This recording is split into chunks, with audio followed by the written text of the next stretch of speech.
മാണിക്യവീണാമുപലാളയന്തി മദാലസാ മഞ്ജുളവാഗ്വിലാസാ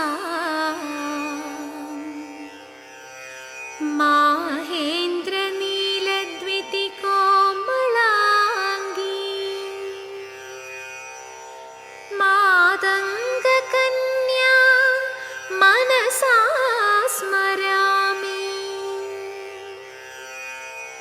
മാതംഗകന്യാ മനസാ സ്മരാമി.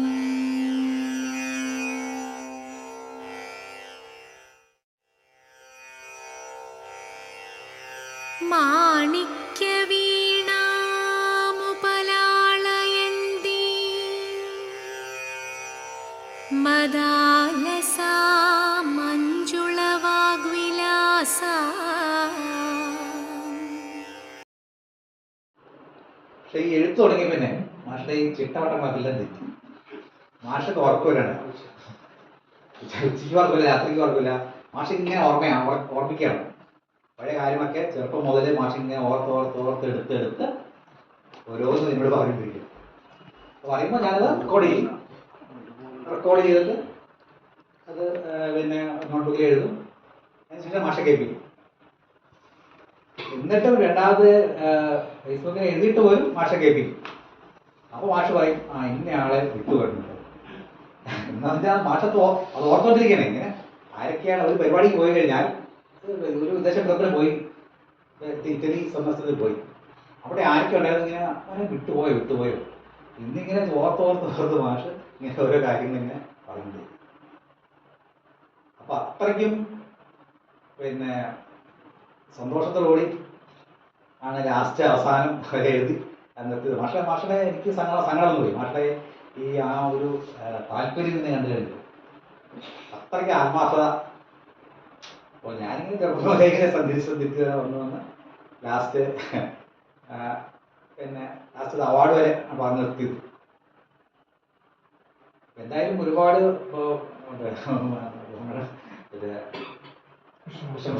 ആശാൻ പറഞ്ഞതുപോലെ പറഞ്ഞത് ഇങ്ങനെ കാത്തിരിക്കാറുണ്ടായിരുന്നു പറഞ്ഞു വരുന്നുണ്ടല്ലോ.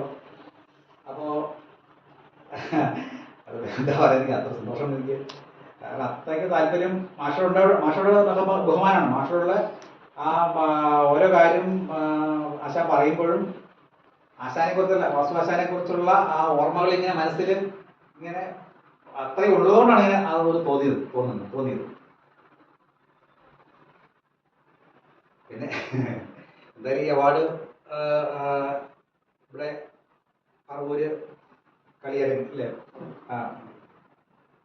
പുരസ്കാരം മാഷിന് കിട്ടിയത് ഒരുപാട് സന്തോഷമുണ്ട്. ഇവിടെ എല്ലാവരും വന്നതിനും ഇങ്ങനെ ഈ പ്രായത്തിൽ ബഹുമാനിക്കാൻ തോന്നിയ സംഘത്തിന്റെ മനസ്സിന് ഒരുപാട്, അതിന്റെ അണിയറയിൽ പ്രവർത്തിച്ച എല്ലാവർക്കും ഒരുപാട് സന്തോഷമുണ്ട്, നന്ദിയുണ്ട് എല്ലാവർക്കും.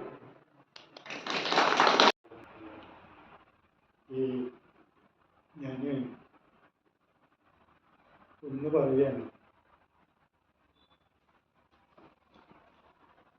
മുഖവും നീങ്ങിമേ സർവം ഗ്രഹവും ഭൂതമായിപ്പോൾ. അത് ഒരു കഥയിലൊരു കഥാപാത്രം പറയുന്നതാണ്. ക്ലബിൻ്റെ ഭാരവും അയാൾക്ക് അത് മനസ്സിലായിട്ടുണ്ടാവും. ആരോട് പറയുന്നു, മുഖവും നീങ്ങിമേ സർവം ഗ്രഹവും ഭൂതമായിപ്പോൾ. അത് നാരദൻ നളനോട് പറയുന്ന വാക്കുകളാണ്.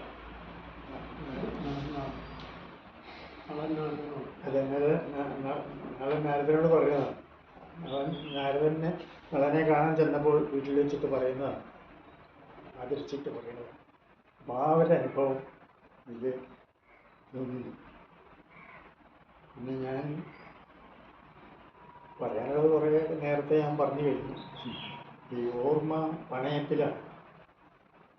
അത് ചിലപ്പോഴേ അത് പണയത്തിൽ നിന്ന് എടുക്കാൻ സാധിക്കുള്ളൂ, എപ്പോഴും അത് കിട്ടില്ല.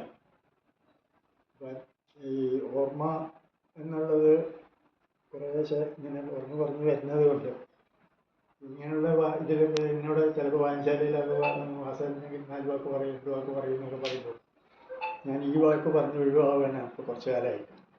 എന്തെങ്കിലും ഈ ഓർമ്മയില്ലാണ്ട് എന്തെങ്കിലും വായി തോന്നിയത് പറഞ്ഞാൽ അത് പിറ്റേ ദിവസം വലിയൊരു ബഹളമായിട്ട് ഉണ്ടല്ലോ എന്ന് വിചാരിച്ചിട്ട് അത് അങ്ങനെ ആ ഭാഗത്ത് നിന്ന് കുറച്ച് അകന്ന് നിൽക്കുകയാണ്. ഞാൻ തെക്കിൽ നിന്ന് ഇവിടെ വടക്ക് വന്ന് വടക്കായ ഒരാളാണ്. ഈ വടക്കാവുക എന്ന് പറഞ്ഞാൽ അതിന് രണ്ടർത്ഥമുണ്ട്. അത് എറണാകുളം ഭാഗത്തുള്ളവർക്ക് അറിയുമെന്ന് എനിക്കറിയില്ല. അപ്പോൾ ഒരു കണക്കിന് എങ്ങനെയായാലും കുഴപ്പമൊന്നുമില്ല. ശരിക്ക് ഒരു പ്രതിഭാശാലിയൊന്നുമല്ല. എൻ്റെ ഗുരുനാഥന്മാർ അവരെ പഠിപ്പിച്ചത് അവർ പ്രവർത്തിക്കുക എന്നുള്ളതല്ലാതെ അധികം അവരിൽ പഠിച്ചതിൽ നിന്ന് അധികം ഒന്നും കാണിക്കാറില്ല സ്റ്റേജിൽ. അവരും പ്രതിഭാശാലികളായിരുന്നു. പ്രതിഭ എന്ന് പറഞ്ഞാൽ ഇങ്ങനെ നവോന്മേഷശാലിയായ പ്രജ്ഞയാണെന്നൊക്കെ നമ്മൾ പറയാറുണ്ട് അല്ലേ? അപ്പം നവോന്മേഷശാലിയായിട്ടുള്ള ഒന്നും എൻ്റെ ഭാഗത്ത് നിന്ന് ഞാൻ ആഗ്രഹിക്കാറുണ്ട്. പക്ഷേ എന്നെക്കൊണ്ട് പ്രവർത്തിക്കാൻ സാധിക്കാറുണ്ട്. അതെന്താണെന്ന് വെച്ചാൽ എന്നെ പഠിപ്പിച്ചിട്ടുള്ള എൻ്റെ ഗുരുനാഥന്മാർ പഠിപ്പിച്ചതല്ലാതെ ഒരൊറ്റ മുദ്ര പോലും അധികം അരങ്ങത്ത് കാണിക്കാറില്ല. അരങ്ങത്ത് അത് കാണിക്കാത്തത് കൊണ്ട് ശിഷ്യന്മാർ അതിലധികം എന്തെങ്കിലും ഒന്ന് കാണിച്ചാൽ ചോദ്യം വരും. ആ ഒരു പേടിയുണ്ട്. എന്നെ സംബന്ധിച്ച് പഠിച്ചതല്ലാതെ ഞാനൊന്നും കാണിക്കാറില്ല. അപ്പോൾ എന്നെ പഠിപ്പിച്ചതാണ് ഞാൻ കാണിക്കുന്നത് എന്നുള്ളത് കൊണ്ട് ഈ കിട്ടുന്നത് എല്ലാ പ്രോത്സാഹനങ്ങളും എൻ്റെ ഉദാഹരണന്മാർക്ക് അറിയിക്കുന്നതാണ്. അവർക്ക് വേണ്ടി സമർപ്പിക്കുക. ഒന്ന്. പിന്നെ വളരെ കുട്ടിക്കാലത്ത് തുടങ്ങിയതാണ് ഈ പരിപാടി. 2 4 ഉണ്ടായിരുന്ന കാലത്തൊക്കെ പഠിച്ചിരുന്നതാണ്. കലാമണ്ഡലത്തിൽ വന്ന് പഠിക്കാൻ തുടങ്ങിയപ്പോൾ 6 കൊല്ലത്തെ കോഴ്സിനാണ് അവിടെ ചേർന്നത്. ഈ 6 കൊല്ലത്തെ കോഴ്സ് കഴിഞ്ഞാൽ ആശാന്മാരൊക്കെ തരക്കേടില്ല, 1 കൊല്ലം കൂടി കൊടുത്താൽ തരക്കേടില്ല എന്ന് പറയുകയാണെങ്കിൽ അഭിപ്രായപ്പെട്ടാൽ 1 കൊല്ലം കൂടി കിട്ടും. 7 കൊല്ലം. ഈ 7 കൊല്ലം ഉള്ള കാലഘട്ടത്തിൽ ഈ കുമാരൻ നായരാശാൻ കലാമണ്ഡലത്തിലുണ്ട്. അദ്ദേഹം കുറച്ച് കാലം നിങ്ങളെ അഭ്യസിപ്പിച്ചിട്ടുണ്ട്. അദ്ദേഹം വള്ളത്തോളുമായിട്ട് സംസാരിച്ചിട്ട് 12 കൊല്ലം വേണം ഇത് എന്തെങ്കിലും ഒന്ന് പൂർത്തിയാവണമെങ്കിൽ എന്നും പറഞ്ഞ് വള്ളത്തോളുമായിട്ട് തർക്കിച്ച് വലിയ ബഹളായി. എന്താ കുമാരൻ പറയണത്? കുട്ടികൾ പഠിച്ചാൽ മതിയോ? വേറെ ഒന്നും ചെയ്യണ്ടേ? അവർക്ക് എന്തെങ്കിലുമൊക്കെ പുറത്ത് പോയിട്ട് പ്രവർത്തിക്കണ്ടേ?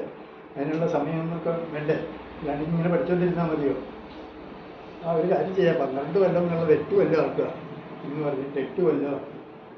ഈ 8 കൊല്ലത്തെ ആദ്യത്തെ വിദ്യാർത്ഥിയാണ് ഞാൻ. അതുവരെയും കലാമണ്ഡലത്തിലൊരു പരീക്ഷ എന്നുള്ള സമ്പ്രദായം ഉണ്ടായിട്ടില്ല. എങ്ങനെയാണ് കൃഷ്ണകുട്ടിയൊക്കെ പരീക്ഷയ്ക്ക് എഴുതിയ പേപ്പർ എൻ്റെ മുകളിലിരിക്കുന്നുണ്ട്.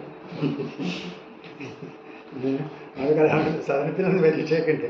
കലാമണ്ഡലത്തിൽ തുടങ്ങിയത് മുതൽ അവിടെയുണ്ട്. അപ്പോൾ ആ പരീക്ഷയ്ക്ക് എഴുതി.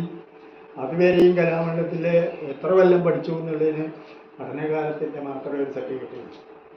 ഇത് പരീക്ഷ നടത്തി പാസ്സായ ഗവൺമെൻറ്റിൻ്റെ ഒരു സർട്ടിഫിക്കറ്റ് മേടിച്ച ആദ്യത്തെ ആളാണ്.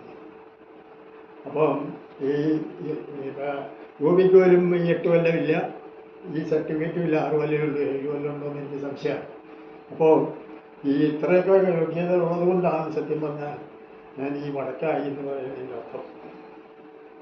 മനസ്സിലായിട്ടുണ്ടാവും അല്ലേ? ഞാൻ അവിടെ തന്നെ നിൽക്കണം. ഏതായാലും ഈ ഒരു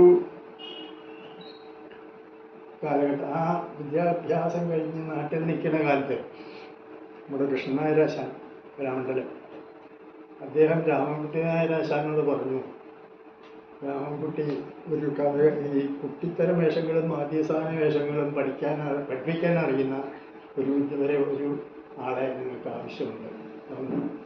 അയച്ചു